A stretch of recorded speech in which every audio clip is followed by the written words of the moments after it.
Christophe, on s'intéresse maintenant avec vous au palmarès des indices qui ont retenu votre attention.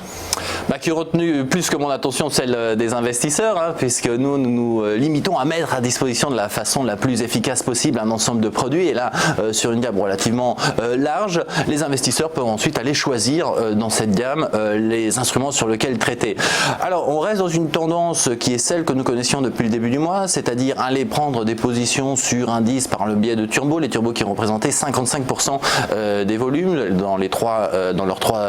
catégories, turbo classique, turbo illimité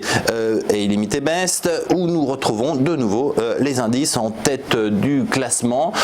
CAC 40, DAX et les indices américains, donc Dow Jones et Nasdaq, qui tiennent le haut du panier. Alors ce qui est intéressant, c'est de voir que sur les turbos, plus de 50% des échanges l'ont été sur des indices, donc sur des stratégies de court terme où on voit les indices bouger. C'est vrai que dans une phase où on va se positionner sur quelques séances, on va pas forcément aller chercher du long terme. En ce moment, il y a pas mal d'actualités. On prend l'indice, on va négocier sur ce type de sous-jacent.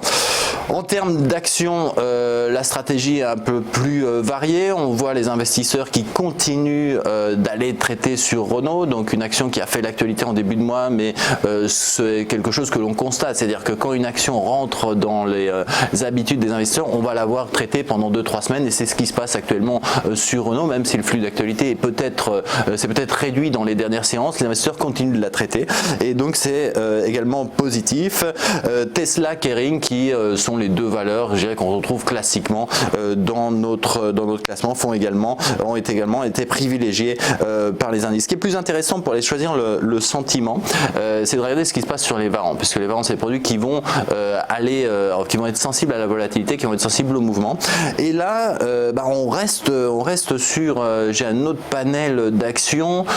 habituelles, puisque à part le CAC, donc qui est naturellement en première position, mais ça c'est normal, on retrouve dans la top 10 de nouveau Renault, Sanofi, Société Générale, Air France, LVMH, Tesla et Kering. Donc ce qui est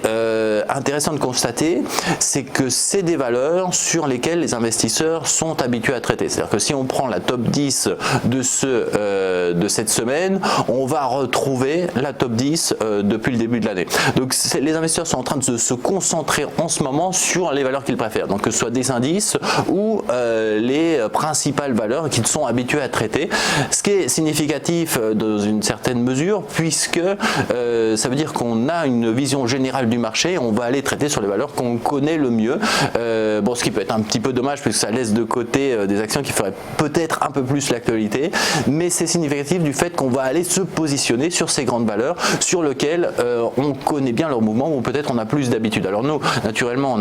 vous le savez, on émet quand même tous les jours, et on a été renforcer notre gamme donc sur ces sous-jacents pour être sûr de toujours de pouvoir mettre à disposition un ensemble de produits, et ce, on le fait tous les jours.